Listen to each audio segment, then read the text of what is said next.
Prezados colegas, o tempo desse seminário é muito precioso, não podemos desperdiçá-lo.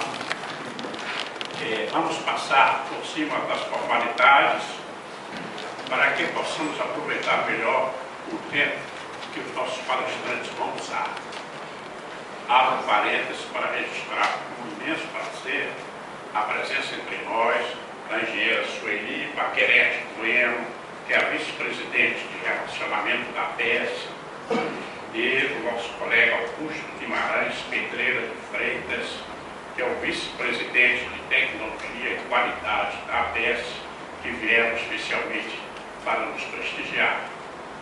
Registro também, com muito prazer, da visita daqueles que vieram de fora para prestigiar o nosso seminário, como o colega Watanabe, de São Paulo, o professor Roberto Puxaim, de Londrina, e outros colegas que não consegui identificar.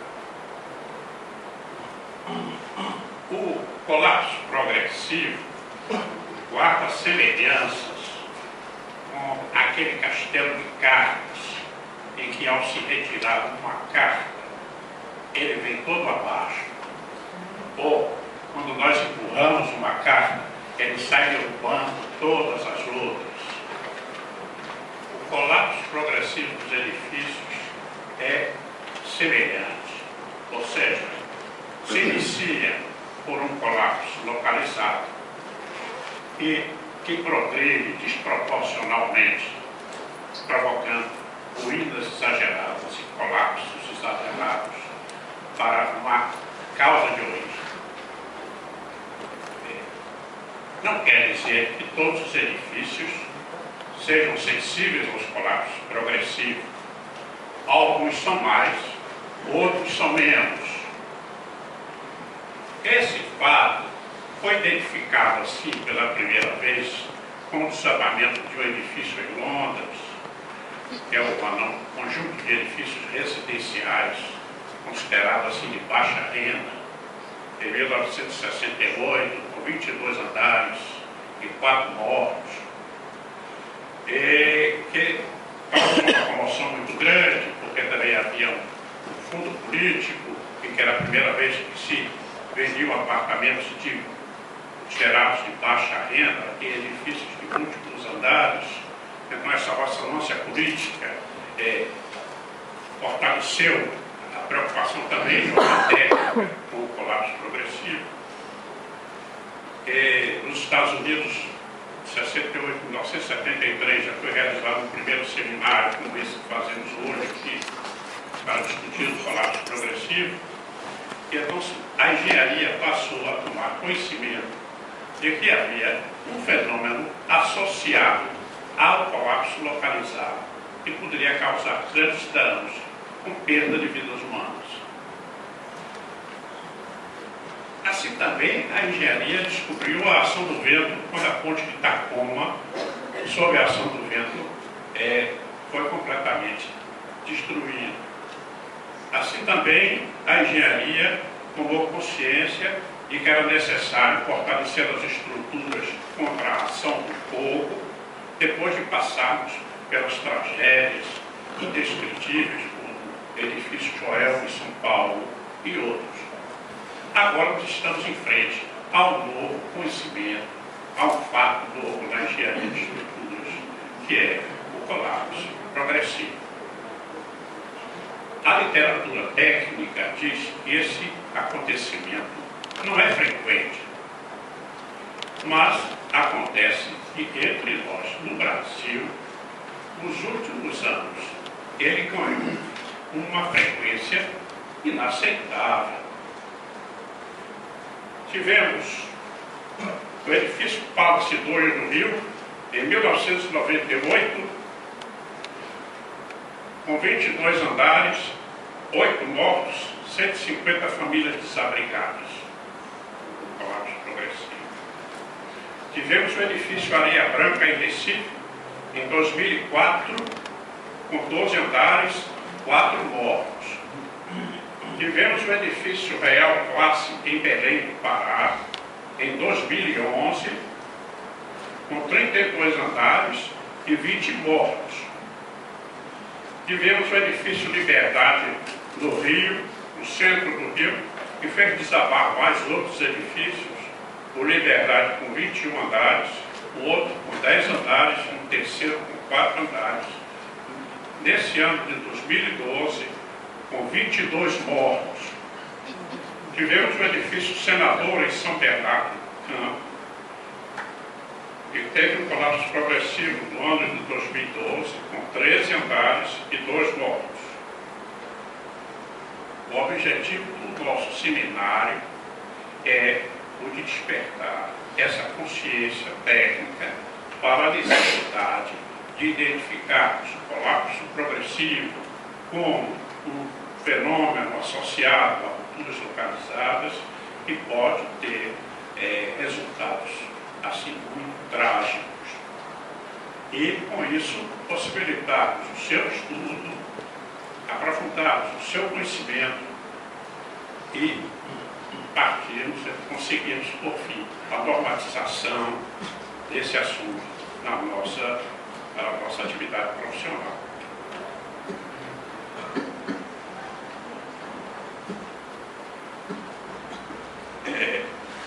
Nós vamos desenvolver o assunto em quatro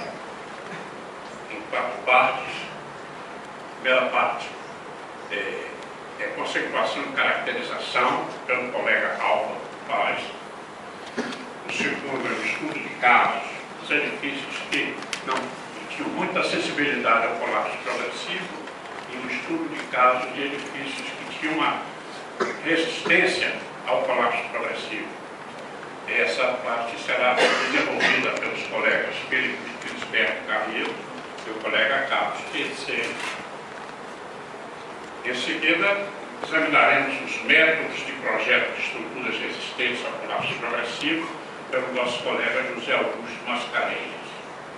E, por fim, o colega Vanderlan Paz Filho se encarregará de dissertar sobre as recomendações para projetos de edifício. Pretendemos que as atividades todas se encerrem e apresentações se encerrem às 8, às 20h30, quando então iniciaremos os debates. Todos vocês receberam na entrada um papel em que podem fazer a pergunta, colocar as dúvidas se desejarem. Essas perguntas serão recolhidas antes do início dos debates e, então, a depender do assunto deles, as perguntas serão devidamente respondidas. E não haverá apresentações intermediárias. As palestras serão em sequência e iniciando pelo colega Álvaro.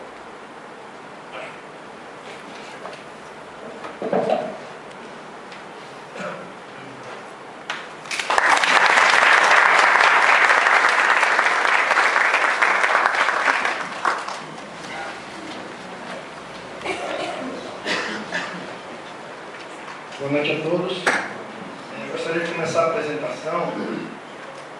Primeiro agradecendo a presença dos colegas aqui, para a gente iniciar uma discussão que pretende ser ampla sobre o tema, que é o colapso progressivo, devido à importância e à necessidade, e também devido ao que foi mencionado pelo mestre Laranjeiras, a questão da ocorrência de alguns colapsos de estrutura nos últimos anos no nosso país.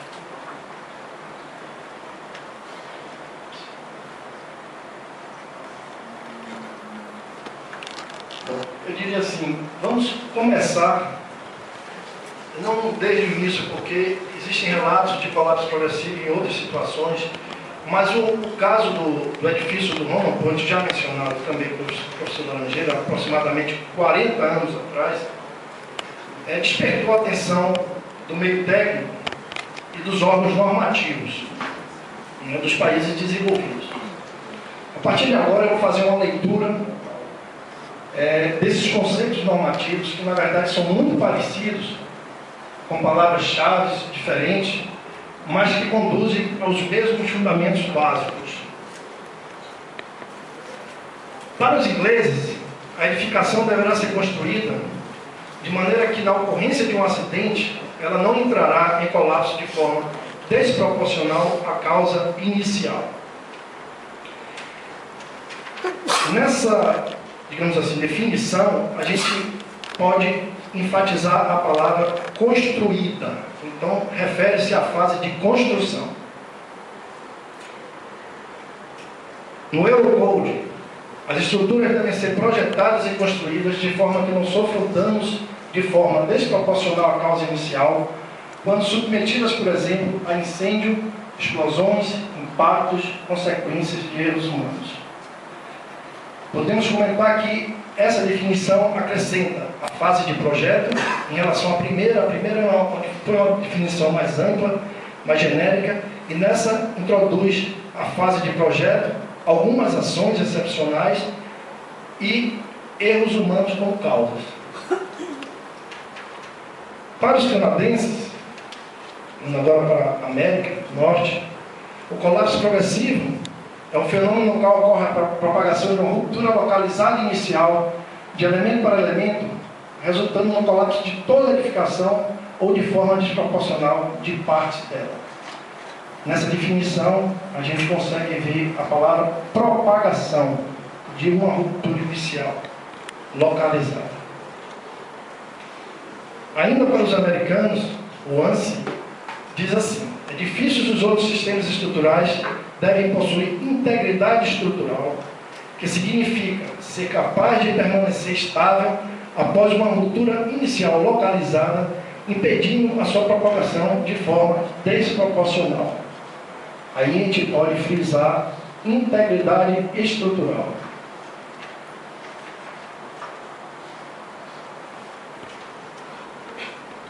Aí nos americanos, outra entidade normativa, o UFC, colapso progressivo.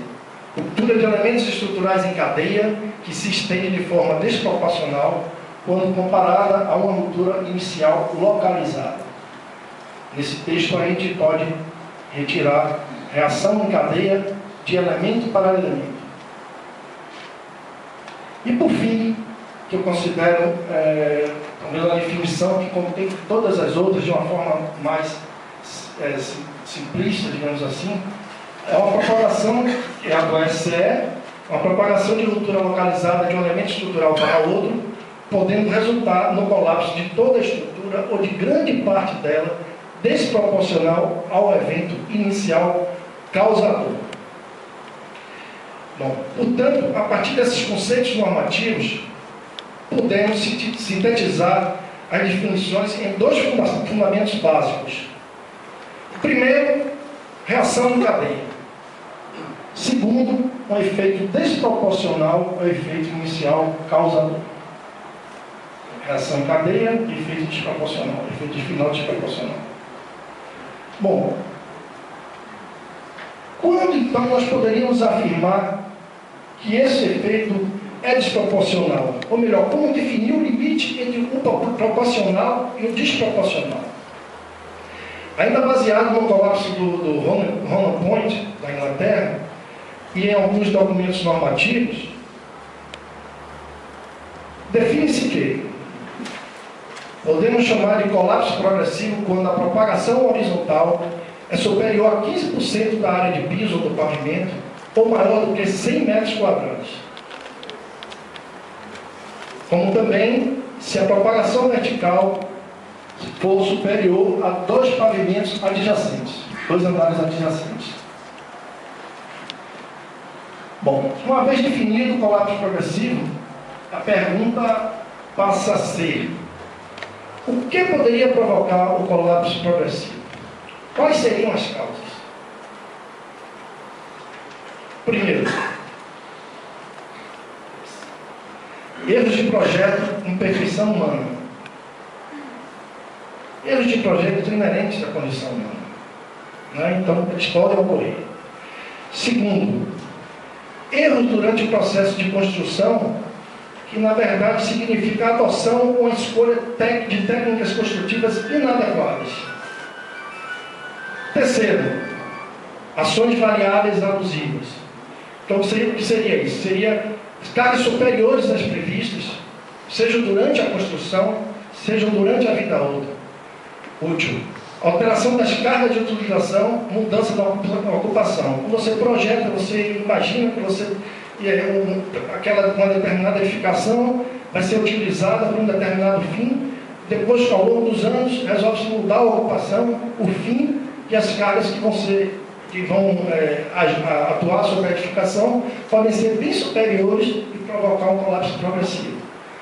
E, por fim, a gente poderia citar, ações excepcionais. As ações excepcionais ou anormais seriam aquelas devidas digamos assim, inesperadas, ações inesperadas, como explosões, terremotos, colisões de veículos, ataques terroristas, outras de natureza imprevisível. Agora sim, por fim, é que você poderia citar como causa de um possível colapso progressivo a baixa resistência dos materiais, como tem acontecido ultimamente nessas ocorrências de não conformidade da resistência característica à pressão do concreto. A gente poderia também citar como cargas possíveis de colapso progressivo a questão do incêndio.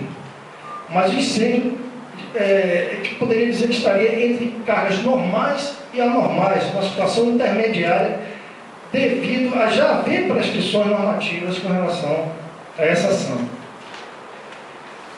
Então, sintetizando, associado a essas causas, sistemas estruturais podem ser mais ou menos vulneráveis ao colapso progressivo.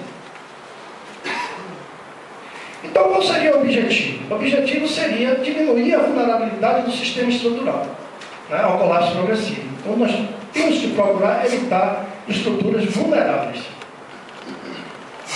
Mas como a gente poderia fazer isso? É uma pergunta. A gente poderia, através de prover robustez ao sistema estruturais, através, basicamente, de 3 atributos. O primeiro deles, que nós chamaríamos de redundância, onde o sistema estrutural possibilita alternativas para a distribuição dos esforços após a perda de um elemento, evitando, assim, o colapso progressivo. O segundo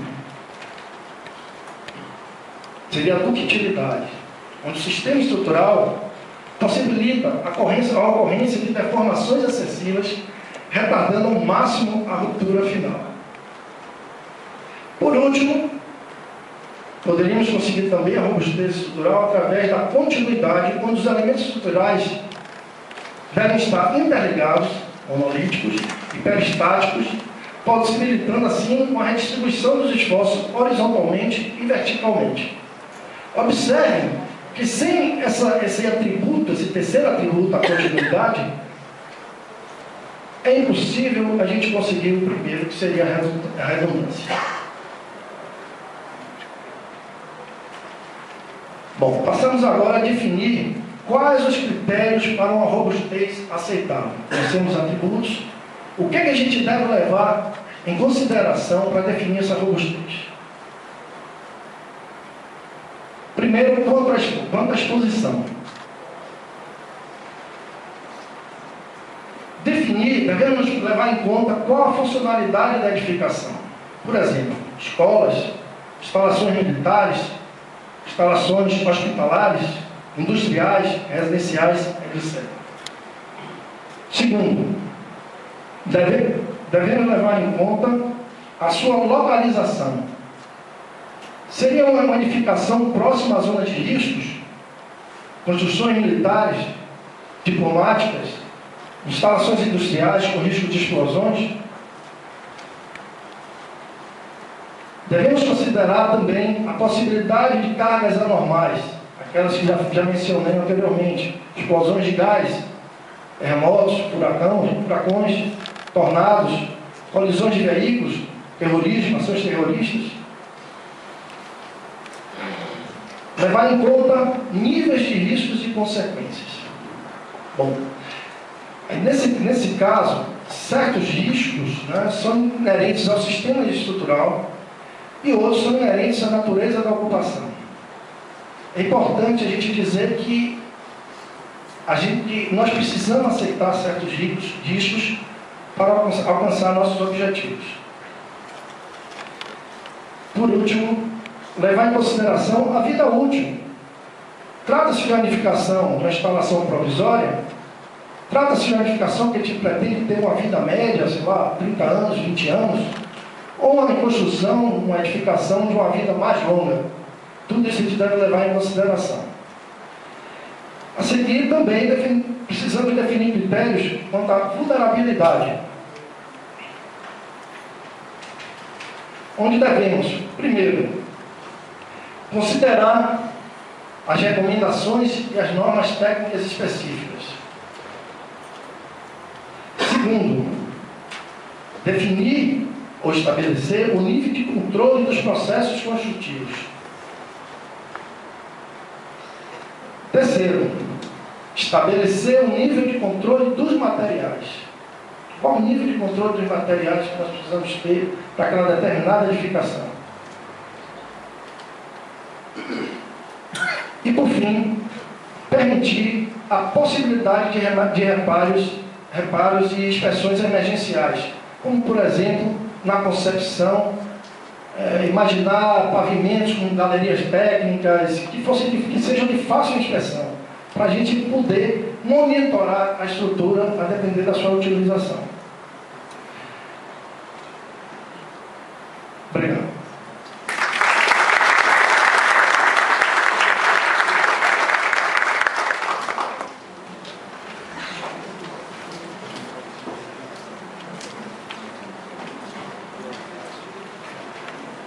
Boa noite a todos. Também gostaria de agradecer a presença dos caros colegas. Dando sequência, nós vamos apresentar o estudo de dois casos de estruturas semelhantes e apresentaram desempenhos diferentes em relação ao colapso progressivo.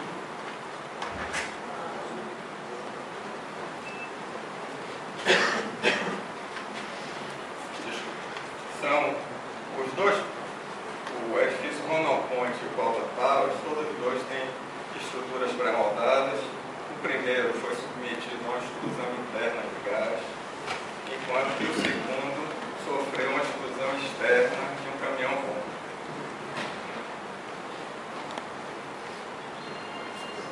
Esse Ronald Point, como já foi citado pelo professor Larian do Serviço Ambiental, ocorreu uma explosão de gás no 18º andar que resultou no colapso progressivo de todos os 22 pavimentos num canto da edificação.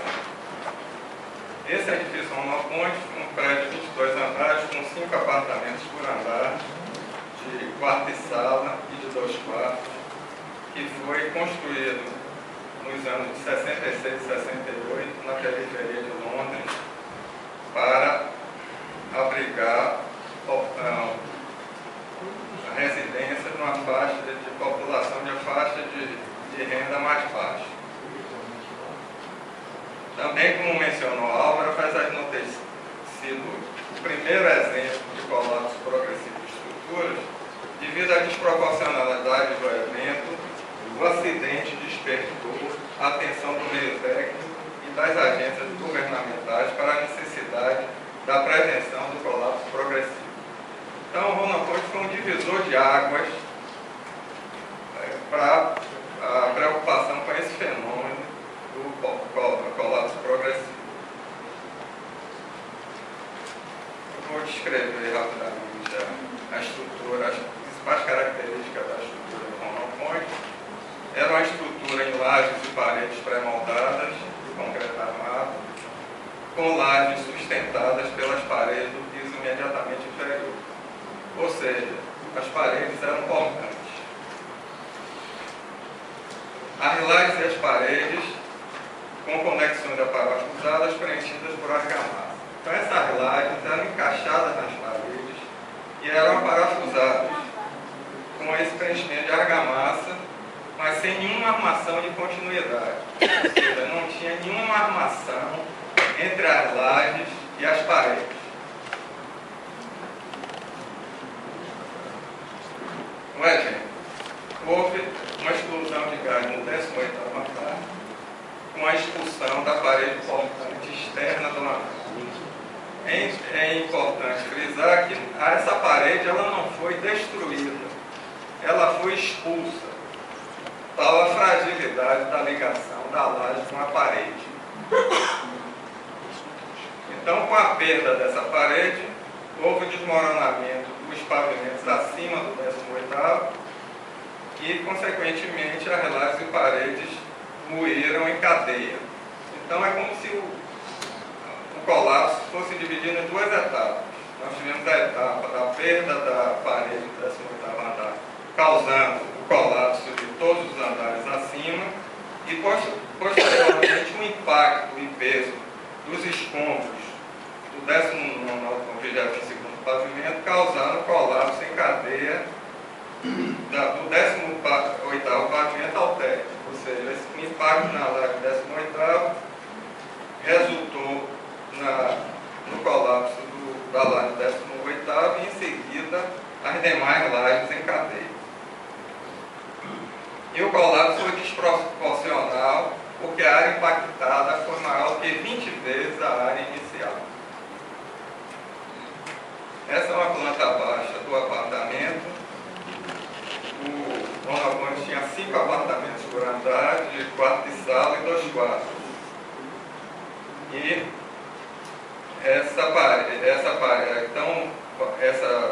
onde houve o acidente foi a coluna do apartamento de quarto e sala. Então, tinha aqui a sala, quarto, a área de serviço, e essa foi a parede que foi expulsa pela explosão. Não só essa parede, como também a outra parede não portante foi expulsa também pela explosão. Então, nos pavimentos do 19º ao 22º pavimento, a laje ruiu por falta do apoio, segundo essa linha de ruptura.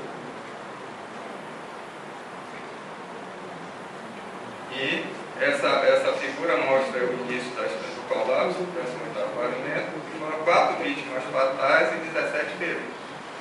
Então, foram 4 vítimas, foi relativamente pequena, com essa desproporção do colapso, né, que foram 22 pavimentos. Mas isso se deve porque o prédio estava parcialmente ocupado, havia sido entregue há 2 meses, então nem todos os andares estavam ocupados. E nesses andares, e aqui foi um andar correspondente ao 18º, onde houve a expulsão da parede. Então, nesses andares acima ao 18º, na realidade só existia um apartamento ocupado, que foi o 22º, onde houve uma vítima fatal. E, devido à queda dos escombros na laje, houve o colapso somente da parte da laje correspondente à sala. A laje do quarto foi preservada, possivelmente essa parede não estrutural ajudou na resistência dessa parte da laje. Então, e como o acidente ocorreu antes das 6 horas da manhã, a maioria dos moradores estava dormindo. Daí porque só houve 4 vítimas fatais.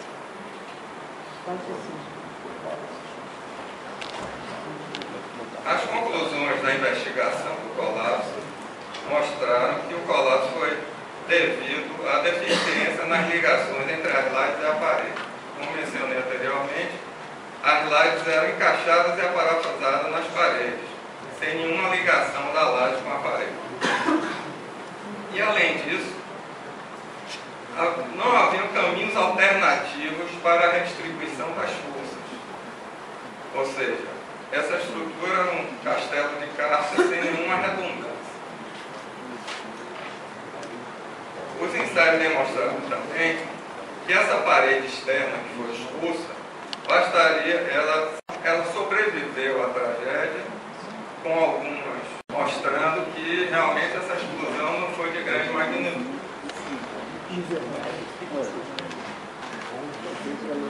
Mas, além disso, a comissão também chegou à conclusão que o efeito do vento e de incêndio poderiam provocar, do mesmo modo que a explosão, um colapso progressivo. Então, esse projeto tinha sido elaborado utilizando a norma em vigor na Inglaterra, mas essa norma ela já era uma norma antiga de 1952, com 14 anos que tinha sido feita, e essa norma não levava em consideração os efeitos da pressão do vento nos andares superiores. Então a comissão chegou à conclusão que, mesmo a ação do vento e o efeito disso, ele poderia provocar também uma catástrofe. Então, em consequência disso, vários prédios tiveram de ser reforçados na região de Monopões. A primeira medida do governo foi interromper o fornecimento de gás. Então, mais de 600 prédios tiveram gás interrompido, o fornecimento interrompido, e dezenas de prédios foram reforçados. Inclusive o Monopões foi reforçado utilizando uma cantoneira metálica, ligando a laje à parede, mas foi reconstruído aquela coluna, o trecho do prédio que desabou. Ele chegou a ser reocupado, mas os problemas persistiram. Então, depois de alguns anos que tinha sido reocupado, observou-se fissuras na região da escada e dos elevadores. Então se levou à conclusão que o prédio deveria ser desocupado. Também os moradores estavam com insegurança muito grande na integridade das ligações. Então o prédio foi desocupado em 84 e foi demolido em 85. Interessante também que o prédio não foi demolido pelos meios convencionais. Ele foi, na realidade, desmontado, tal a fragilidade das ligações. E não só o Monoponte, na realidade era um conjunto residencial de 9 prédios. Então, 9 prédios foram demolidos, 990 apartamentos demolidos, e mais de uma centena de edifícios foram também demolidos na mesma época. E a conclusão, após esse evento do Monoponte, como já foi colocado aí pelo professor Laranjeira Curaldo, houve uma significativa reavaliação dos procedimentos das normas para a prevenção do colapso progressivo, incluindo requisitos para a continuidade das ligações, redundância, ou seja, caminhos alternativos de carga, e utilidade. A norma inglesa de 1970 já contemplava essas alterações.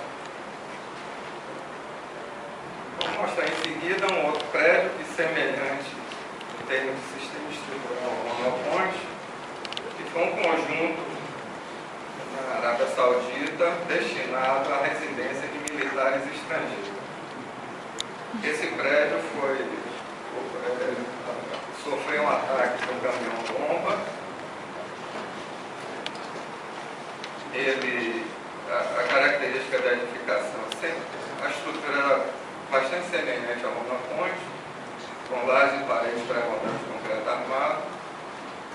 Porém, o projeto da estrutura e das ligações já foi feito pós-Monoponte, ou seja, as ligações foram projetadas conforme a norma inglesa CP 110, contendo recomendações visando a prevenção do colapso progressivo.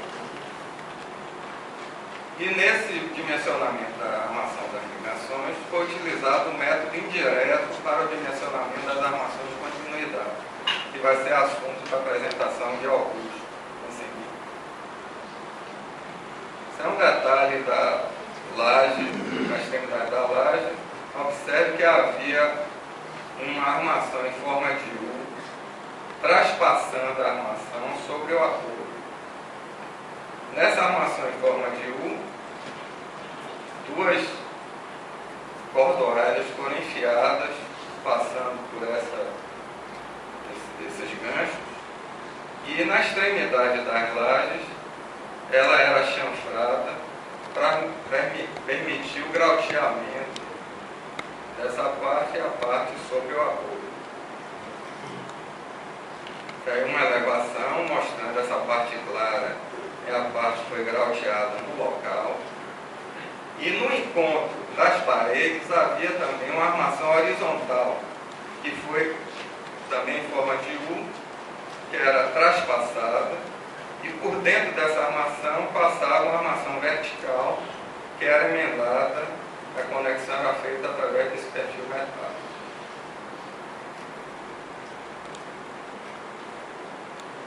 No evento, foi uma explosão de caminhão-bomba a apenas 20 metros do prédio.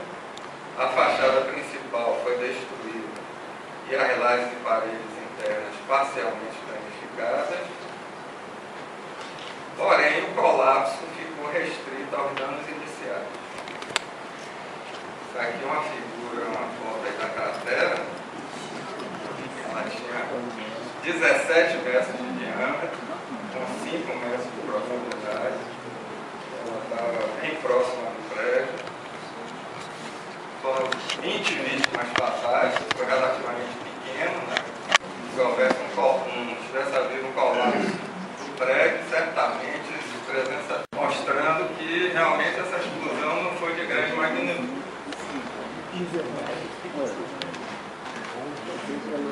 Mas além disso, a comissão também chegou à conclusão que o efeito do vento e de incêndio poderiam provocar do mesmo modo que a explosão um colapso progressivo. Então, esse projeto tinha sido elaborado utilizando a norma em vigor na Inglaterra, mas essa norma já era uma norma antiga de 1952, com 14 anos que tinha sido feitas, e essa norma não levava em consideração os efeitos da pressão do vento nos andares superiores. Então a comissão chegou à conclusão que mesmo a ação do vento e o efeito disso poderia provocar também uma catástrofe. Então, em consequência disso, vários prédios tiveram de ser reforçados na região de Monopões. A primeira medida do governo foi interromper o fornecimento de gás. Então, mais de 600 prédios tiveram gás interrompido, o fornecimento interrompido, e dezenas de prédios foram reforçados. Inclusive, o Monopões foi reforçado utilizando uma cantoneira metálica, ligando a laje à parede, mas foi reconstruído aquela coluna, o trecho do prédio que desabou. Ele chegou a ser reocupado, mas os problemas persistiram. Então, depois de alguns anos que tinha sido reocupado, observou-se fissuras na região da escada e dos elevadores. Então se levou à conclusão que o prédio deveria ser desocupado. Também os moradores estavam com insegurança muito grande na integridade das ligações. Então o prédio foi desocupado em 84 e foi demolido em 85.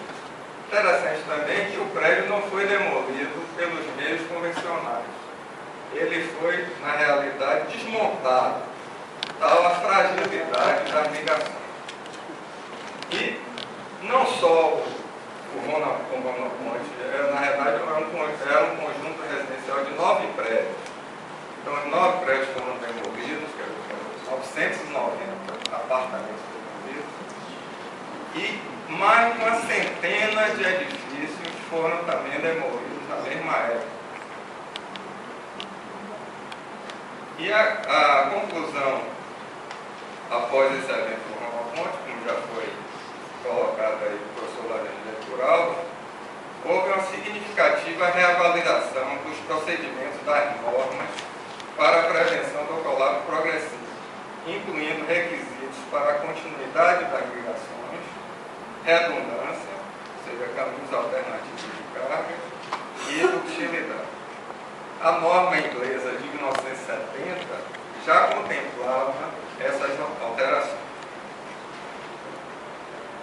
Vou mostrar em seguida um outro prédio que, semelhante em termos de sistema estrutural ao Monoponte, que foi um conjunto na Arábia Saudita destinado à residência de militares estrangeiros. Esse prédio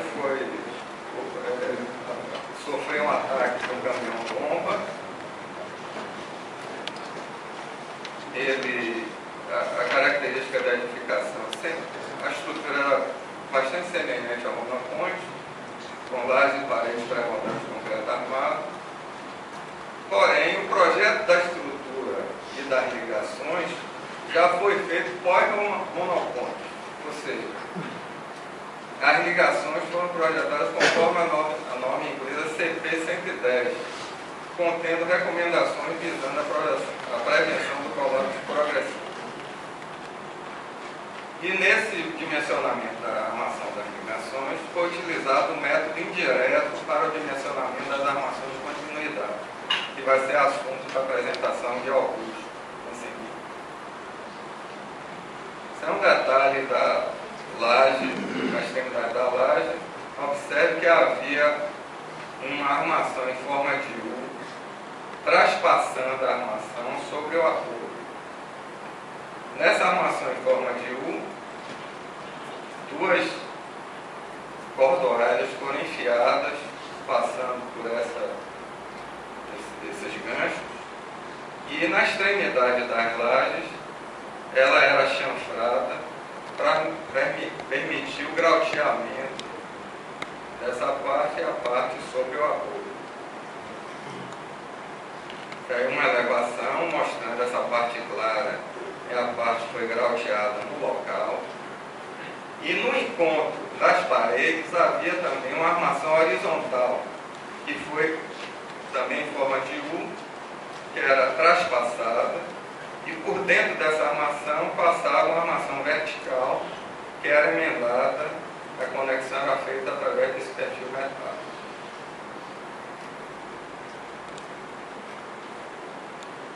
No evento, foi uma explosão de caminhão-bomba a apenas 20 metros do prédio. A fachada principal foi destruída e as lajes e paredes internas parcialmente danificadas. Porém, o colapso ficou restrito aos danos iniciais. Isso aqui é uma figura, uma foto aí da cratera. Ela tinha 17 metros de diâmetro, com 5 metros de profundidade. Ela estava bem próxima do prédio. Foram 20 vítimas fatais, foi relativamente pequeno, né? Se houvesse tivesse havido um colapso do prédio, certamente as presenças também parcialmente danificadas. Mas o importante é que o colapso ficou restrito aos danos iniciais. Essa foto mostra muito bem a importância da utilidade. Essas paredes internas mostram claramente nas linhas de ruptura e elas, mesmo extensamente danificadas, mantiveram a capacidade de suportar as cargas. Então, as conclusões. O colapso progressivo foi evitado devido às armações de continuidade entre os painéis adjacentes. A dutilidade dos painéis também foi um fator importante. Nós já mostramos paredes, mesmo extensamente danificadas, mantiveram a capacidade de suportar as cargas. E o prédio, apesar de possuir um sistema estrutural semelhante ao do monopólio, apresentou um desempenho muito mais satisfatório devido à incorporação dos procedimentos visando a prevenção do colapso progressivo.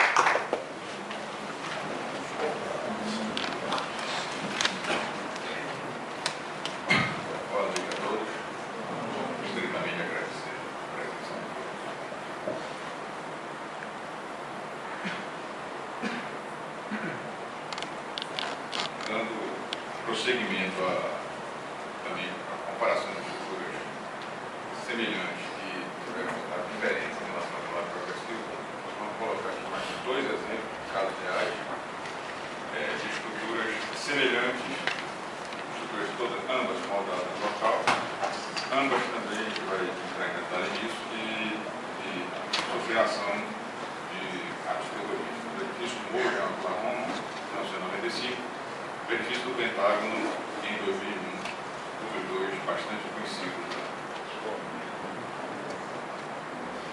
edifício Mugro era um edifício, essa foto ilustra, antes do atentado. E o caminhão-bomba foi posicionado frente a essa fachada norte, junto bem próximo do edifício. Fazendo uma comparação de um e de outro, o edifício do Pentágono, também mostrando a foto antes do atentado, sofreu impacto de um Boeing 757 sobre a fachada oeste, voando baixo, a poucos centímetros do chão, impactando a edificação entre o primeiro piso do cemitério e o segundo piso.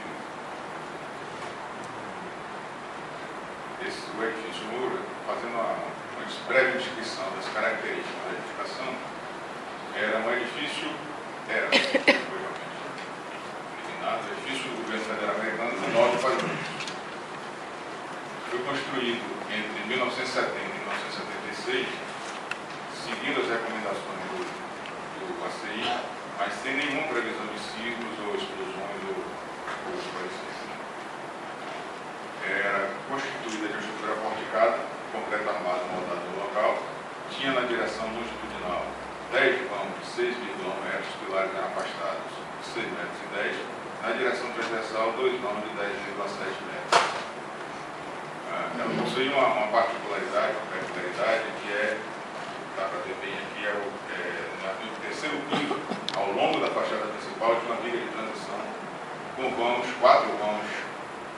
5 vãos de 2,20 metros, suportando os pilares modulados a cada 6 e 10. Então, a cada meio vão tinha um pilar nascendo e o outro continuava a cada 12 postos.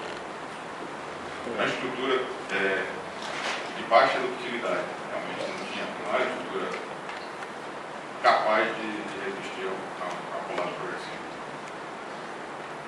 Já o edifício do Pentágono, comparando agora as características, também é o edifício do governo federal, 5 pavimentos, estrutura moldada no local, construído entre 1941 e 1942, com previsão de sismos, foi feita a avaliação, levando em consideração a possibilidade de sismos. Era uma estrutura porticada em concreto armado, com vãos entre pilares da ordem de 3, 4,6, 6,9 metros, os pilares pouco espaçados. As lajes tinham 14 centímetros de espessura e, característica interessante, é que a maioria dos pilares que sustentam mais de um pavimento são cintados e não simplesmente utilizando distritos, como a gente está acostumado a ver. A sobrecarga que foi adotada para o projeto é da ordem de 7,2 kg por metro quadrado, sobrecarga razoavelmente elevada. Uma outra característica também do detalhamento é que aproximadamente metade das barras longitudinais das vigas estende-se continuamente sobre os apoios, no emendas por 3 passos, da ordem de 30 a 40 de diâmetro. Estrutura com grande ductilidade. Então, as características de um e de outro são semelhantes e divergentes. E exatamente as divergências que fizeram a diferença de comportamento. O edifício do Pentágono tinha assim, uma planta baixa típica do pavimento, dá para ver bem os pilares extremamente próximos uns dos outros, 6,1, 3 metros, 6,1, lajes com 14 centímetros, viga de 41 por 61, 36 por 61, uma estrutura bastante robusta. Já o edifício Moura, então, vamos descrever o evento. O que foi que aconteceu? Foi que aqui impacto, aqui solicitação foi submetido. Ele foi submetido a explosão. Um caminhão-bomba estacionado na frente do edifício e o impacto, o efeito dessa bomba demoliu 3 dos 4 pilares dessa transição. 3 pilares foram imediatamente demolidos pelo impacto. Uma viga de transição, que já é um elemento sensível, perder 3 pilares é realmente um dano considerável. Por conta disso, houve o colapso progressivo dos andares superiores. Só que ele não se limitou à fachada, ele estendeu-se cerca de 20 metros na direção da largura do edifício, se propagou internamente cerca de 20 metros. Com isso, atingiu um colapso de aproximadamente metade da área útil. A extensão do dano foi praticamente 50% da área da edificação. Essa figura também ilustra o que foi a parte destruída. Mostra a proporção, essa mancha cinza aqui é a cratera da bomba, os 3 pilares esquematicamente da fachada que foram demolidos. Isso se propagou internamente, não se limitou à fachada, se propagou internamente após a explosão.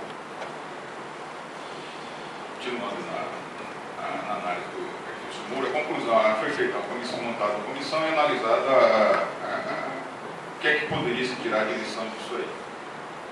Se fossem seguidas as recomendações atuais para sismo, por exemplo, haveria uma redução da ordem de 50% a 80% da área atingida. Então haveria realmente uma redução significativa da consequência. Discutiu-se muito a vulnerabilidade da transição. É quase que óbvio que a transição é um elemento vulnerável. Porém, a comissão chegou à conclusão que o ponto mais importante realmente não teria sido a transição, porque o impacto da bomba, a intensidade do impacto da bomba era tão grande que, se não houvesse transição, em vez de 3, seriam demolidos 5 pilares.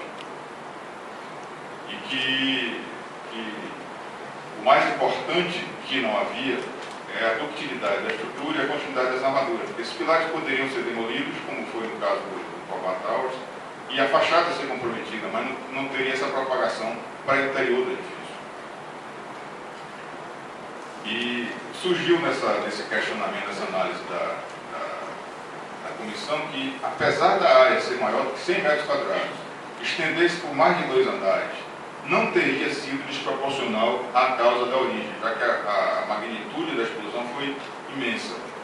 Então chegou-se a se considerar a possibilidade de fazer uma revisão desse conceito. Será que realmente 2 pavimentos adjacentes de área maior que 100 metros quadrados seria realmente uns parâmetros razoáveis para se cobrir, para se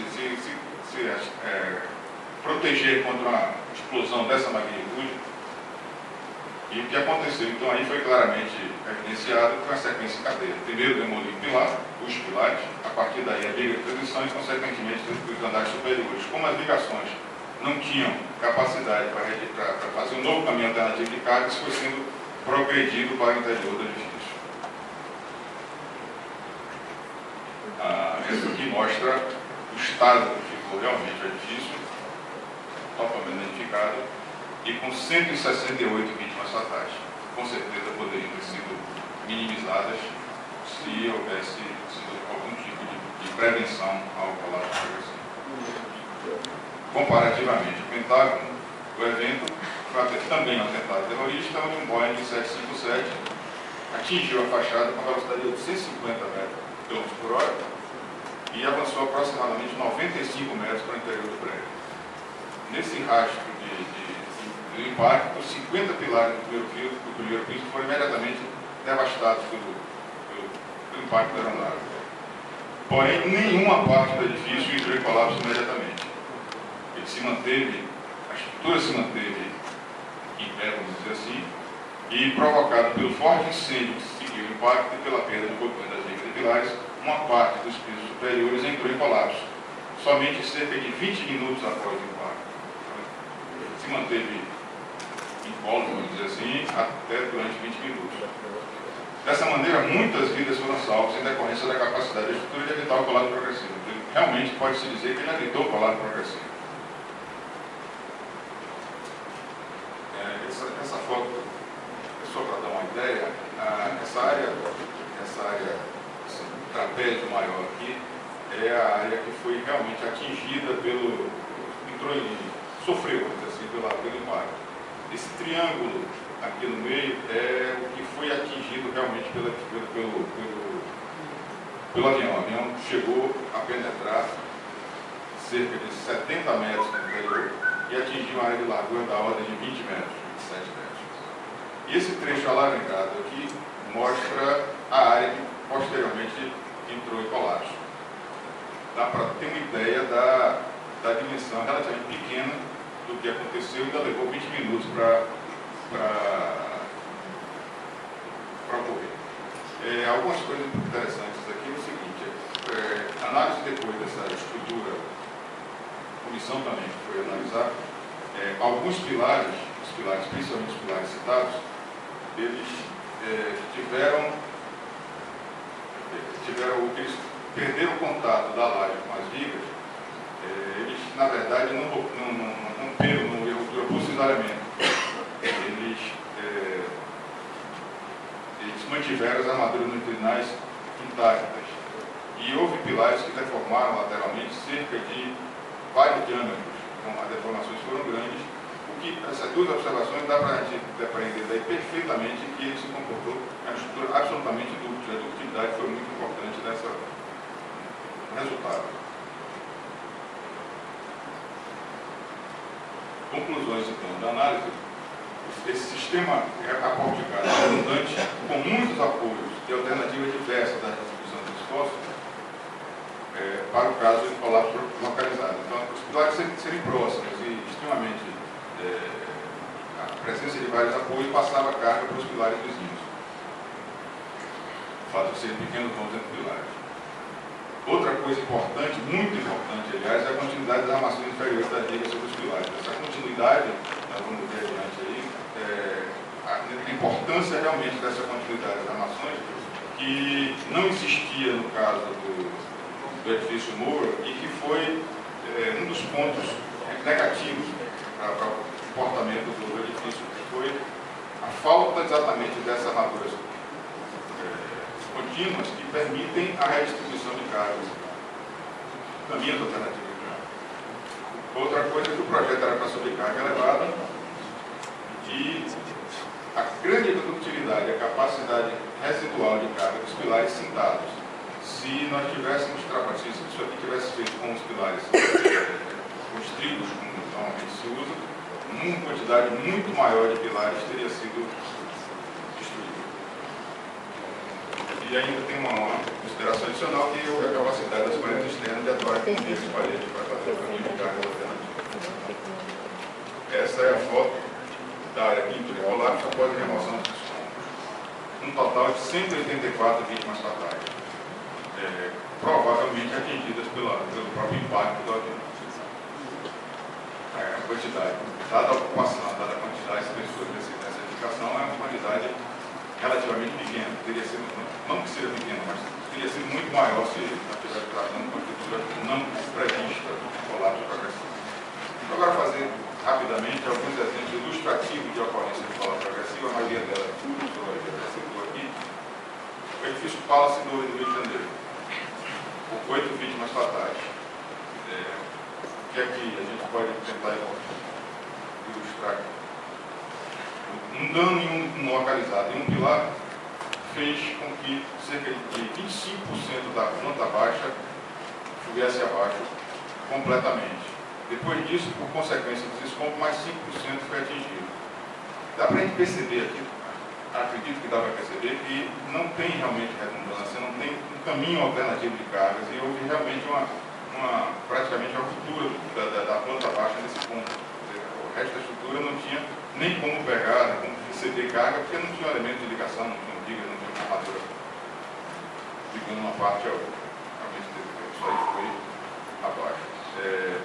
Só gostaria de fazer alguma ressalva disso aqui, que depois de ocorrido isso, houve uma análise rápida do que devia se fazer e se optou por fazer a inclusão do edifício. E isso até foi questionado se haveria realmente a necessidade de inclusão, e parece que, inclusive, tem um trabalho da ABS não contra a inclusão, mas contra a maneira que foi feita a inclusão, precipitadamente, talvez. Então, o professor pode mencionar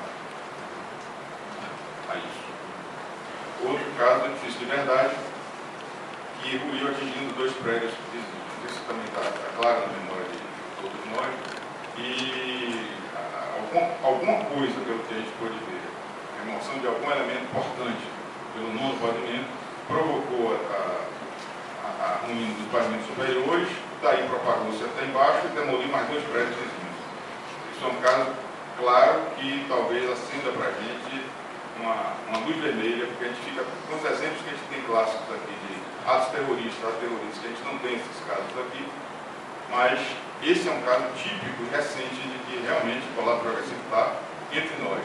Devemos nos preocupar com isso. Outro caso, também citado, a gente senador sobre Bernardo Campos, em que talvez por algum excesso de carregamento, algum problema localizado na laje da cobertura, toda essa parte de cima até embaixo ruiu. Obviamente, também claro aqui que totalmente proporcional ao evento inicial. Pequena laje demoliu até embaixo. 2 centímetros atrás. Por último, o edifício Via Plus em Belém, onde também, esse foi durante a construção, não estava habitado, houve um dano ainda em investigação em um dos pilares, e por conta do problema deste pilar, todo o edifício ruiu de cima até embaixo, colapso total, consequência de um pilar, consequência de alguma coisa que poderia ter sido evitada.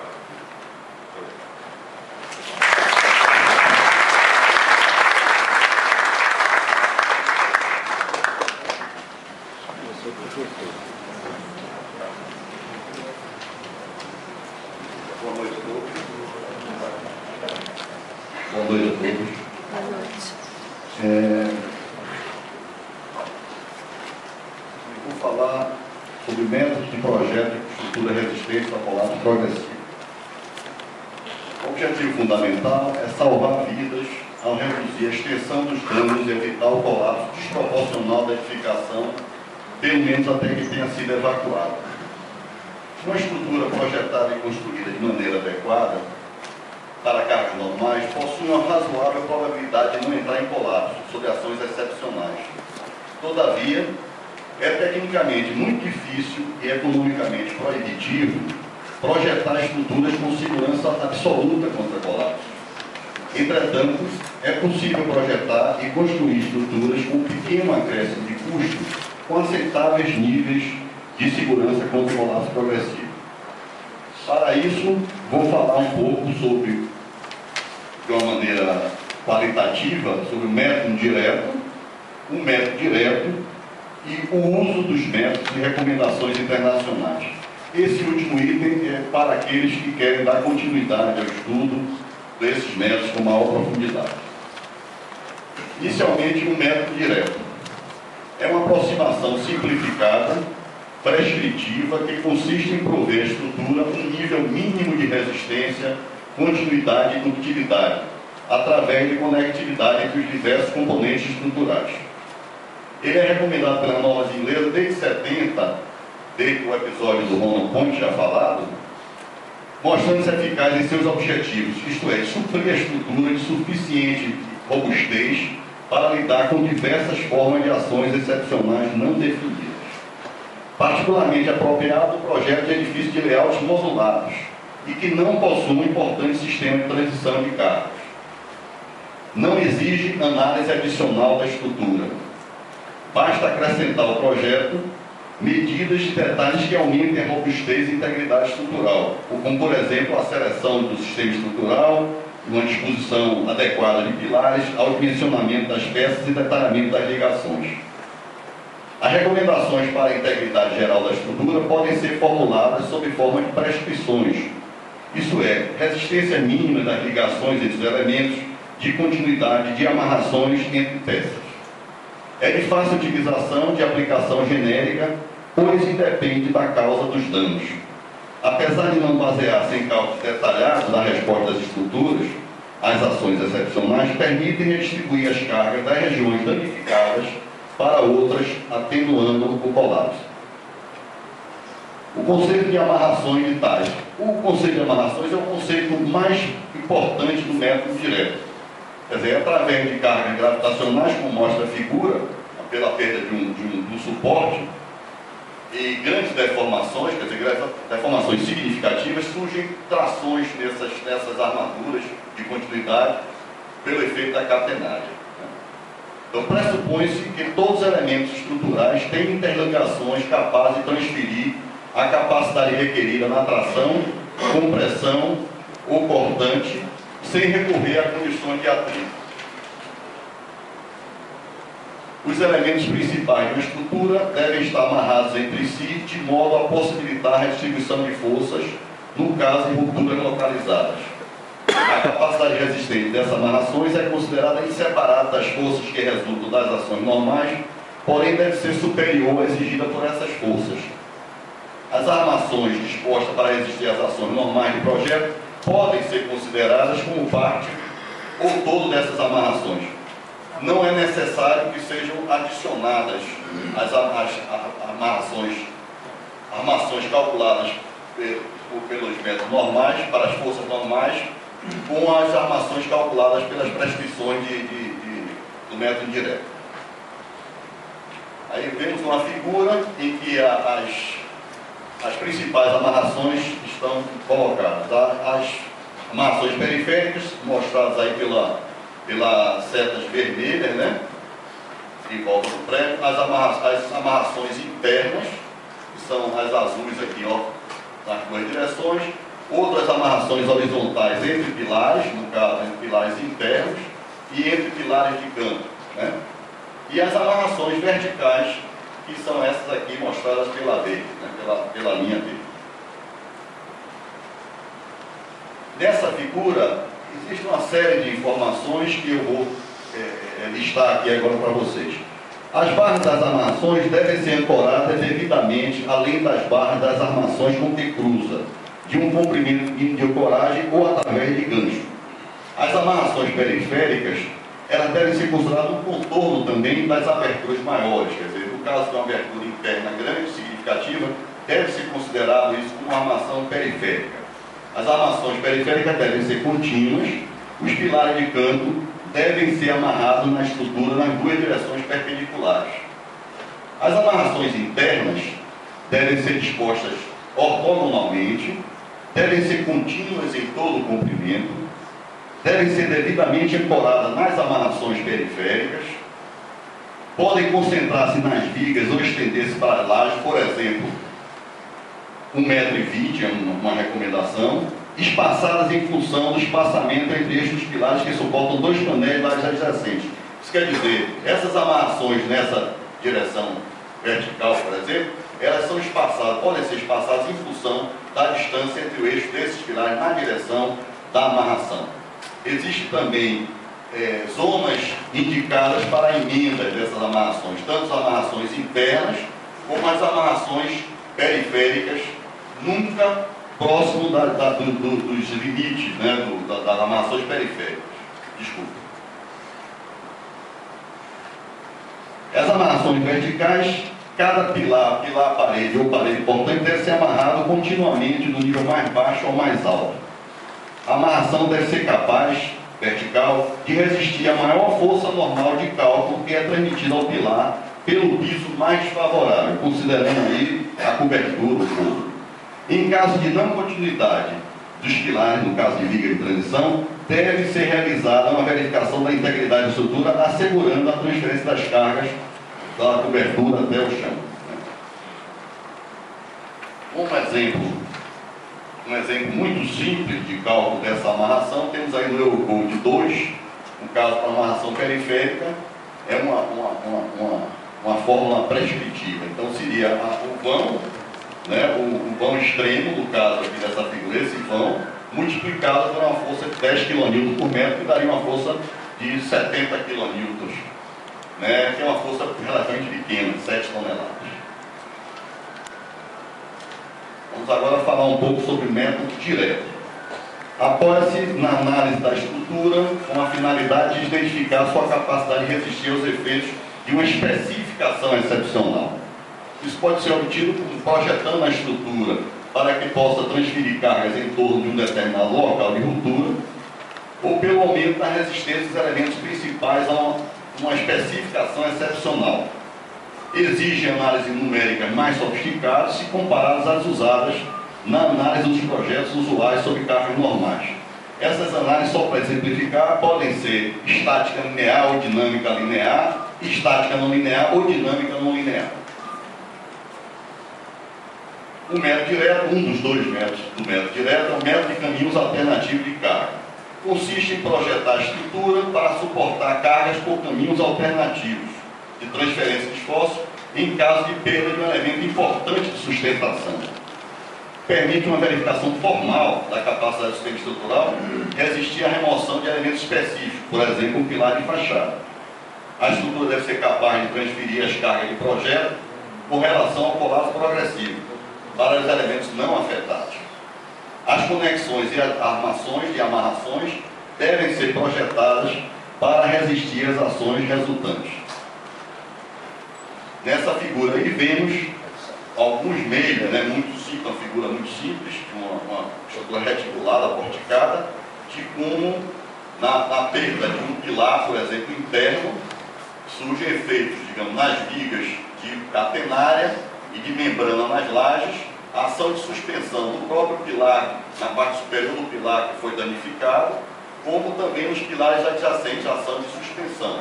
No caso da perda de um pilar em balanço, esse conjunto de vigas e pilares, quer dizer, funciona aqui todo em balanço, como se fosse uma viga em balanço.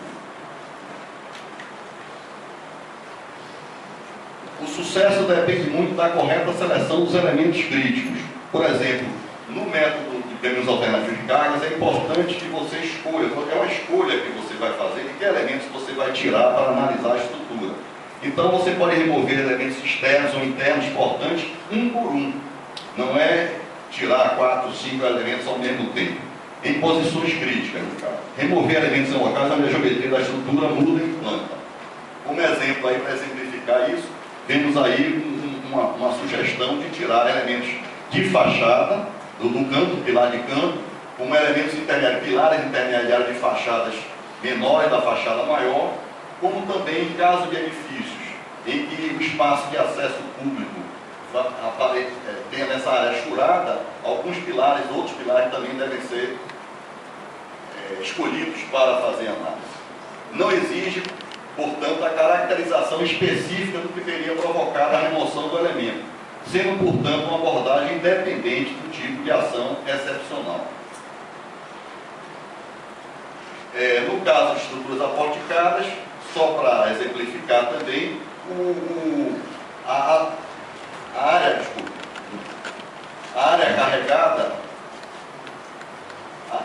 carregada que deverá, no caso da perda de um pilar extremo como esse, a área carregada que deve sofrer um carregamento específico na condição excepcional de carga, essa carga, ela, a depender do processo, do método de análise de estática ou dinâmica, ela tem um coeficiente de amplificador, digamos assim. Então, no caso, por exemplo, da análise linear estática pelo método americano, ele multiplica por 2 a carga permanente mais uma parcela da carga variável. Por exemplo, o resultado de uma análise estática linear, uma coisa muito simples, utilizado os momentos de um pórtico, né, de uma estrutura de pórtico, antes da remoção do pilar e os momentos após a remoção do pilar. É bom deixar claro que a ideia não é calcular a estrutura para esses momentos que surgiram devido à ausência do pilar, e sim comparar esses esforços depois da análise sem o pilar com a capacidade característica última da seção naquele elemento. Então, a relação entre essa capacidade de carga, o nível de ação e a capacidade da seção é que dá o nível de segurança ou aceitação para o colapso progressivo. Método de resistência localizada específica. Esse é um outro método direto. É um método que consiste em projetar e detalhar explicitamente os elementos de sustentação das cargas verticais, elementos dito-chave, para resistir uma ação excepcional prevista, explosão de gás, bombas. A seleção apropriada do tipo e intensidade da carga excepcional é crítica e varia conforme a ocupação e tipo de edificação. O método direciona-se aos elementos dito-chave que devem ser capazes de suportar uma ação excepcional de projeto, na direção vertical e horizontal, não simultâneos. A ação pode ser concentrada ou distribuída. Exemplo, no Eurocode de 1991, o Eurocode 1, na sua parte 7, o valor recomendado é 34 kg por metro quadrado. Eu coloquei isso aqui porque isso vem desde o tempo do monopoint. É um número que veio e continua até hoje, 40 anos depois. Finalmente, vou falar um pouco sobre, como eu disse, o uso dos métodos de recomendações internacionais. Né? As recomendações internacionais trazem o conceito de classe de edificação. As normas europeias e americanas recomendam um mínimo de proteção das estruturas de edifícios contra ações excepcionais, em função de possíveis consequências dependendo principalmente do tamanho, altura e em função da edificação. Para cada tipo de edificação, de edifício de ocupação, uma exigência de projeto contra colapso progressivo é associada. Então, só eu exemplificando aqui, o de 1, na sua parte 7, que trata de cargas acidentais, ela emprega os métodos indireto, direto, método de caminhos alternativos de carga e método da resistência localizada específica. Para isso, ele dispõe essa tabela aí, mundo de informação, mas que ela coloca classes de consequência e tipo de edificação e ocupação e ação necessária que deve ser desenvolvida. Então, no caso aí, eu coloquei, só vou destacar a classe 2A, no outro slide, né? A classe 2A é considerada de baixo risco. Dois exemplos que eu tirei daquela tabela: hotéis não excedendo 4 pavimentos, edifícios industriais não excedendo 3 pavimentos. Ação necessária é prover amarrações horizontais, internas e periféricas ou garantir de outra forma a ancoragem efetiva dos pisos dos suportes. Isso é o método indireto.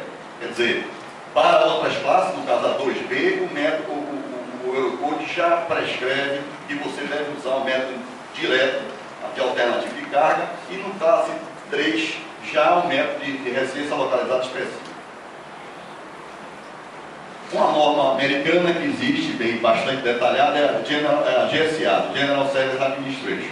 Ela emprega somente o método de caminhos alternativos de carga. No caso, ela faz a análise, utilizando os procedimentos de estático ou dinâmico, e traz esse coeficiente, essa relação DCR, que é Demand Capacity Ratio, que é a relação entre a força atuante em determinado componente de conexão, devido pela capacidade última esperada em determinado componente de conexão. Foi aquilo que eu falei lá atrás, né, naquele análise daquele porte. Então, no caso de estruturas típicas, essa relação menor é aceitável com menor que 2, e estruturas atípicas menor que 1,5. Só para ter uma ideia, uma estrutura é considerada atípica se a relação de vãos seja entre 6 e 9 metros, por exemplo, uma relação de vãos entre 6 e 9 metros. Finalmente, o UFC, do Departamento de Defesa americano, emprega também os métodos indireto, direto, método de caminho alternativo de carga e método da resistência localizada específica. Tem também umas tabelas de classe de ocupação. Então, por exemplo, a natureza de ocupação aqui é edifícios habitados por menos de 50 pessoas, o edifício de alojamento de tropa, categoria de ocupação 2, e para essa categoria de ocupação ele traz a necessidade de projeto. Opção 1, no caso, amarrações para toda a estrutura e reforço localizado específico para pilares de canto e penúltima coluna do primeiro andar. Ou, opção 2, caminhos alternativos de carga para remoção de pilares em posições específicas. Obrigado.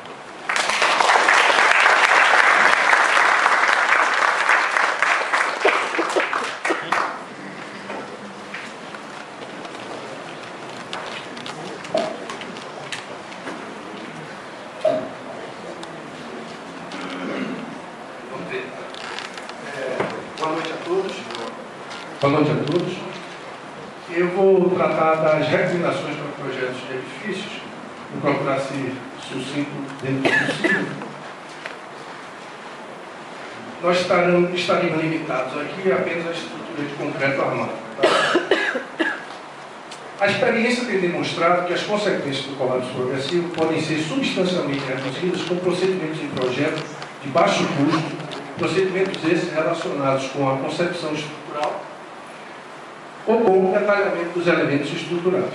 Então, o que nós estamos querendo dizer aqui é que existem recomendações para projetos bastante simples, como vocês vão ver aqui, de baixo custo, que podem nos ajudar no combate à prevenção do colapso progressivo. Na concepção estrutural, os objetivos são os seguintes: a continuidade, a redundância e os caminhos alternativos. Ou seja, ao lançar uma estrutura, nossa preocupação tem que ser com a garantia da continuidade, a redundância e os caminhos alternativos para as cargas. Eu queria fazer um comentário aqui, porque as tendências atuais do projeto, os sistemas estruturais que têm sido empregados mais recentemente, são sistemas que visam a praticidade da construção. São sistemas normalmente de lajes planas protendidas, né? Lajes lisas, sem vigas, as lajes lisas inclusive sem vigas de borda, para facilitar a utilização de sistemas de formas voadoras. E esses sistemas, que são uma tendência, quer dizer, eu acho que a gente tem que compreender que é o que está acontecendo, nós temos que enfrentar isso. Eles são sistemas que não têm essa proteção maior com relação ao colapso progressivo. Nessa figurinha aqui, observe que esse sistema estrutural é interessante porque a ruptura dessa parede central aqui, caso ocorra, com a previsão dessa via de transferência no topo do edifício, é possível transferir cargas para esses pilares laterais. Então é isso que a gente deve buscar nas nossas estruturas, caminhos alternativos para carga, continuidade e redundância. Aspectos do projeto que podem reduzir o risco do colapso progressivo. Os aspectos que eu vou mostrar aqui do projeto que podem reduzir o risco do colapso progressivo são justamente aqueles aspectos que nós víamos com muita facilidade nas estruturas de alguns anos atrás e que aos poucos têm desaparecido. São eles, por exemplo, sistemas estruturais regulares, pórticos nas duas direções associados a paredes estruturais, vigas perimetrais nos sistemas planos, ligações contínuas. Isso é muito importante em estruturas pré-moldadas, né? A estrutura pré-moldada necessita uma segunda concretagem para garantir essa continuidade. Redução de vãos, vigas secundárias, lajes armados em duas direções.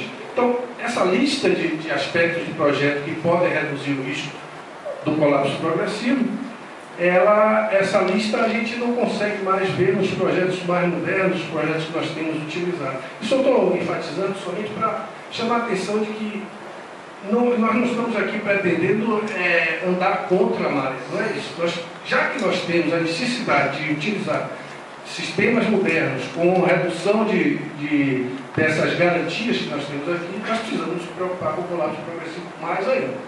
Tá?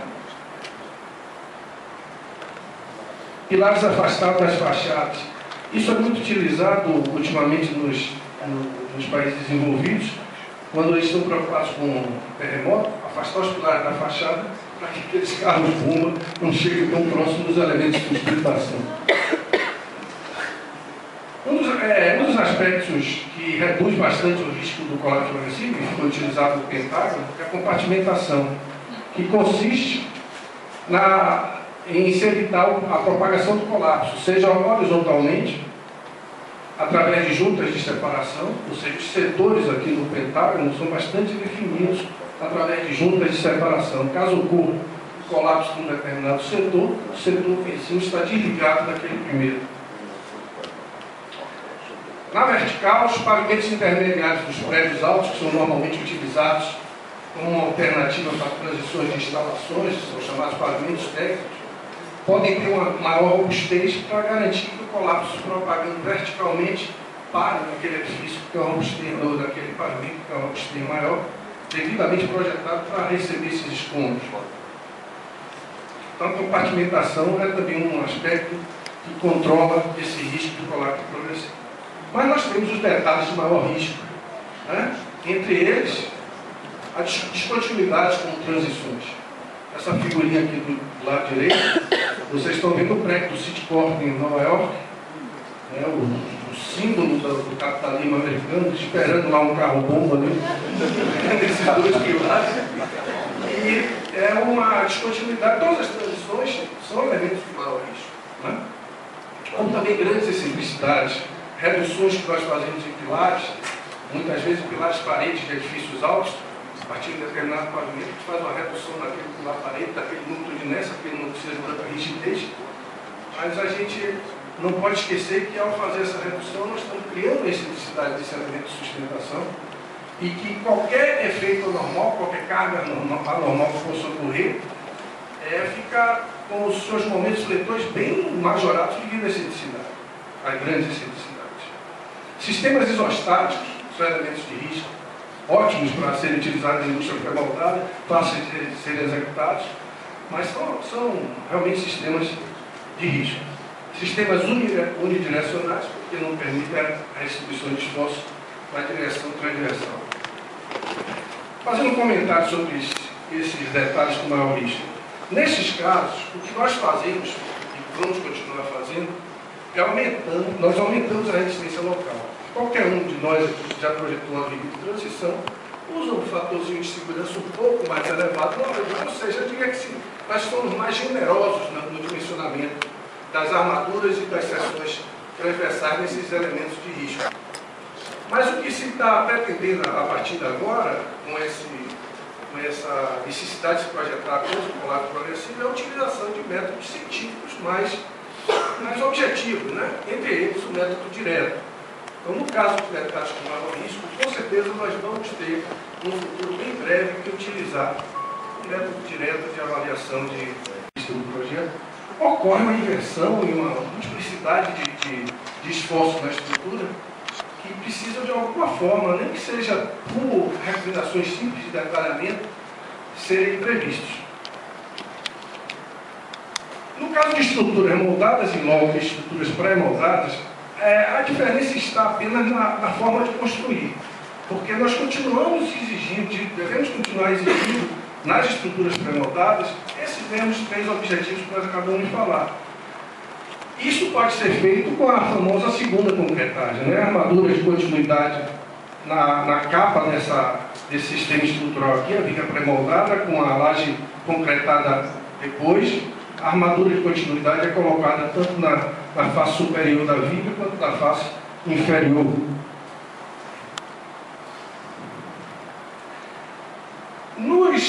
Nas normas que nós mais utilizamos, existem recomendações específicas para pilares, vigas e lajes.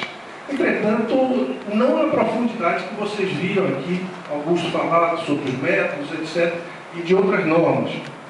Eu diria, de repartições públicas mais preocupadas com o colapso progressivo. No ACI, por exemplo, essas recomendações estão espalhadas ao longo do código. Do capítulo 7, 12, 16, em cada capítulo desse tem uma recomendaçãozinha que visa proteger contra o colapso progressivo de alguma forma. Em particular, o capítulo 21, que é o capítulo dedicado às ações sísmicas, né? Ao comportamento, a proteger a estrutura contra abalos sísmicos, todas as recomendações que estão ali garantem 99% daquilo que nós precisamos para evitar o colapso progressivo, porque são recomendações que visam ductilidade, redundância e garantir a continuidade dos elementos estruturais. Então, no capítulo 21, nós temos recomendações suficientes para controlar o colapso progressivo, apesar de ser um capítulo destinado a abalos sísmicos. Eu estou chamando a atenção disso porque no Brasil nós não temos ainda em vigor essa norma, né? E porque nós não temos, principalmente aqui no Nordeste, na nossa Salvador, por exemplo, nós não temos a possibilidade disso. Então a gente fica sem essa proteção adicional pelo fato de não ter essa ação considerada projeto. O Eurocode 2 já traz, no item 9 e 10, o método indireto que o Augusto falou aqui. Então vocês vão encontrar todas as prescrições normativas para calcular adequadamente aquelas amarrações periféricas, internas, externas. A nossa norma traz alguma coisa que pode proteger com relação ao colapso progressivo, mas não de forma destacada.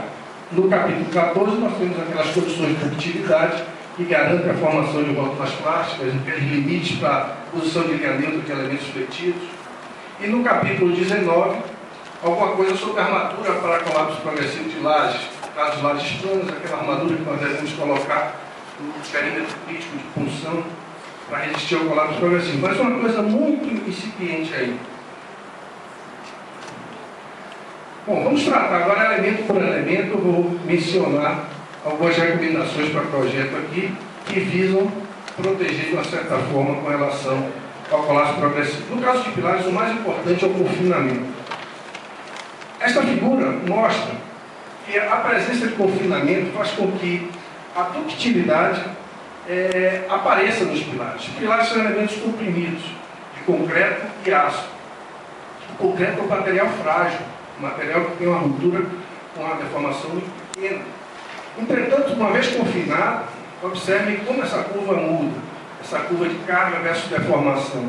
O confinamento faz com que, no ponto correspondente à carga máxima, próximo a ele, a deformação progrida bastante quando comparado com os pilares não confinados, que é essa curva daqui de baixo.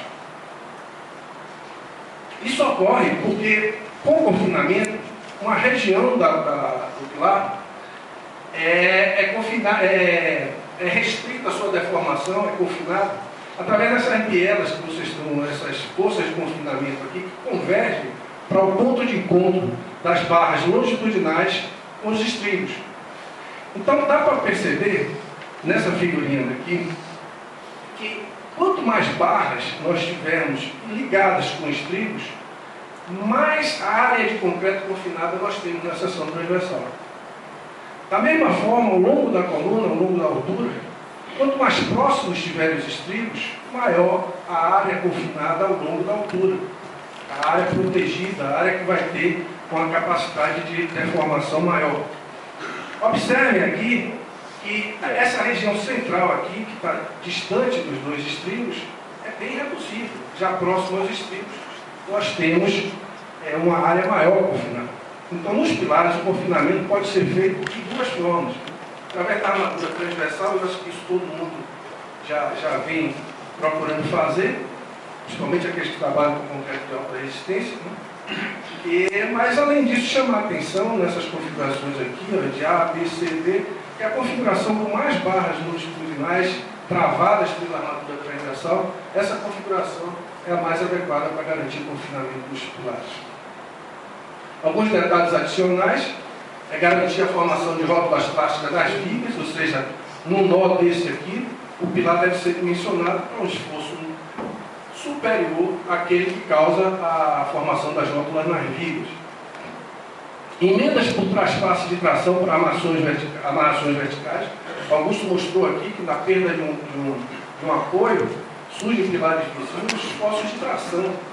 E essa armadura que nós emendando nos pilares para compressão, eventualmente no caso do colapso progressivo, ela vai trabalhar a tração e precisa ter, pelo menos para aquela área que foi determinada para as amarrações verticais, uma emenda de traspasse de tração.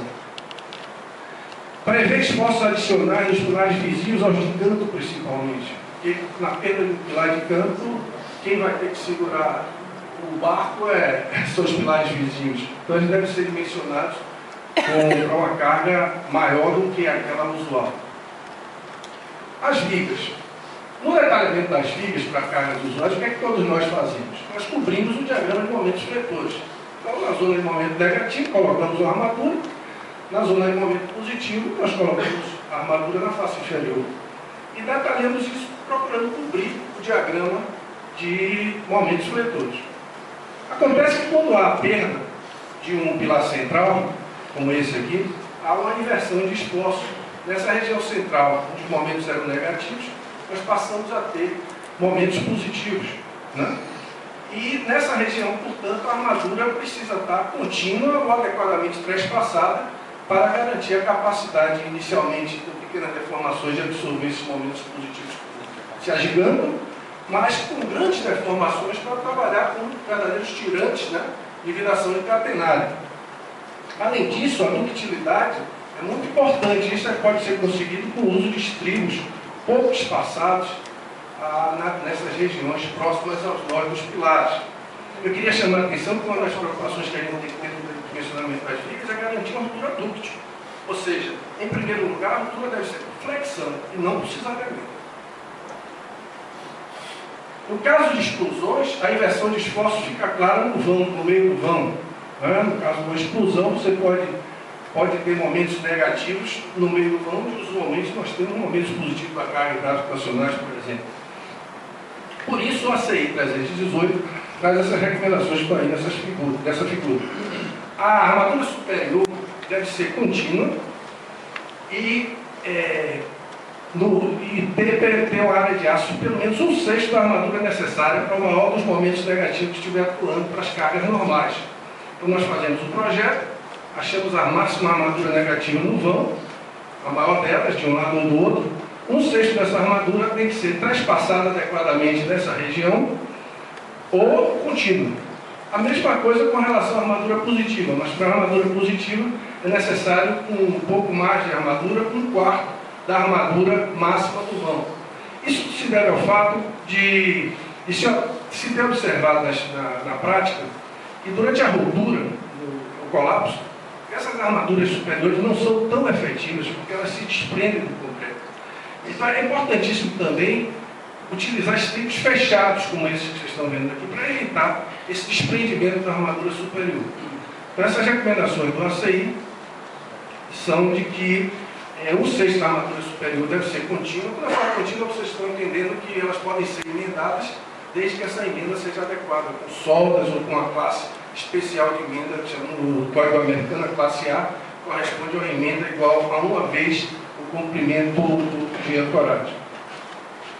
Pelo menos, desculpe, eu passei aqui rápido, esqueci de alertar que pelo menos 2 barras devem ser contínuas, tanto na face superior quanto na face inferior. Bom, as lajes normalmente são elementos peristáticos, né, que é uma grande, na própria a placa, ela distribui esforço nas 2 direções, mas apesar disso nós precisamos ter atenção por 2 coisas. Em primeiro lugar, as armaduras, a ancoragem das armaduras no interior de bigas e pilares. Às vezes se descuida um pouco desse detalhe de armação e de ancoragem das barras de lajes, mas no colapso progressivo isso pode ser extremamente importante e fundamental para evitar a propagação do colapso. Atenção especial nas lajes sem vigas, eu já vinha alertando aqui. As lajes sem vigas, as chamadas lajes lisas, elas têm uma característica que a possibilidade de ruptura por punção que a gente tem que ficar bastante atento. As nossas lajes nervuradas, muito comuns, precisam, isso aqui é uma recomendação da norma americana, uma barra contínua com emenda de tração direta. Cada nervura você precisa ter uma continuidade de armação e nas extremidades elas precisam ter gancho para garantir essa ancoragem na amarração periférica, é aquilo que Augusto mostrou recentemente. Essa figura aí vem lá do Código Americano, eu vou falar rapidamente sobre ela, é para lajes planas, né? Lajes com capitéis e sem capitéis. Mas o que eu queria chamar a atenção aqui é que a norma americana atual, em vigor, exige que 100% da armadura inferior na faixa das colunas, chamada faixa das colunas, aquela faixa central que acompanha os pilares, tem que ser contínua. Quando eu falo contínua, é que essa armadura precisa ir de fora a fora, sem interrupção, podendo naturalmente utilizar emendas por traspasse adequadamente projetadas. Armadura para punção. A nossa norma exige armadura para punção sempre que a gente ultrapassa naturalmente a capacidade do concreto, existe a punção, ou quando o sistema estrutural faz parte da estabilidade global da estrutura, ou seja, as lajes participam da estabilidade global da estrutura. Entretanto, observem nessa figurinha aqui, no eixo das ordenadas nós temos a tensão de cisalhamento normalizada e nos eixos das abscissas o deslocamento. A curva verde corresponde a uma conexão de um pilar com a laje sem armação de punção. Então há uma queda brusca, uma vez atingida a resistência, há perda de ductilidade. A altura é brusca. A curva azul é uma curva onde o layout de distribuição da armadura transversal é um chamado layout ortogonal, é um chamado layout americano. Os americanos usam muito essa distribuição segundo as 2 direções, por uma razão muito simples. Ela é simples, prática, é fácil de executar. Ela está na direção das armaduras longitudinais que nós utilizamos. Isso aqui é muito prático. O americano procura sempre o caminho mais prático. E essa outra opção aqui, que é o layout com esses elementos transversais na laje, na posição radial, ele não é muito comum nos Estados Unidos, mas verificou-se muito recentemente, acho que em 2010, através de uns ensaios que foram feitos lá na Universidade do Texas, inclusive, que esse sistema aqui, esse layout radial, tem uma ductilidade maior. O que eu gostaria de colocar para a gente pensar é, será que não seria o caso, já que aqui nós estamos utilizando muitas lajes planas, lajes lisas, é o caso da gente pensar, por causa do colapso progressivo, em armar sempre para a construção. Vamos ficar com isso na cabeça aí, que é uma coisa para a gente começar a pensar, né? Porque é uma diferença de comportamento muito grande entre essa curva verde e essa curva azul ou a vermelha. Conclusões.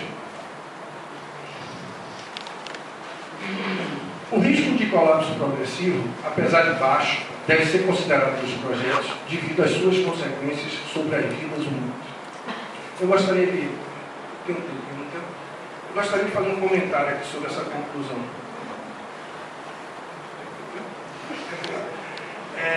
Eu queria fazer um comentário que é o seguinte. Quando nós começamos a discutir esse assunto, uma coisa que vinha sempre na minha cabeça era o seguinte: nós fazemos projeto hoje, com as normas que estão em vigor, procuramos seguir as normas, com a crença de que, se nós tivermos tudo direitinho, a probabilidade de uma ruína localizada, de uma ruptura local, é da ordem de 10 a menos 6. Estamos satisfeitos com isso. Porque o professor Laranjeiras inventou essa história de se preocupar com o colapso progressivo. Não foi ele que inventou isso. Aconteceu um fenômeno. Esse fenômeno começou a ser estudado lá fora. E mais recentemente aqui no Brasil, nós temos tido esse fenômeno com frequência. Então, não é uma coisa que nós estamos agora procurando. Isso existe já há algum tempo. E nós estamos distantes disso. Eu fiz a brincadeira do professor Laranjeira para alertar para isso.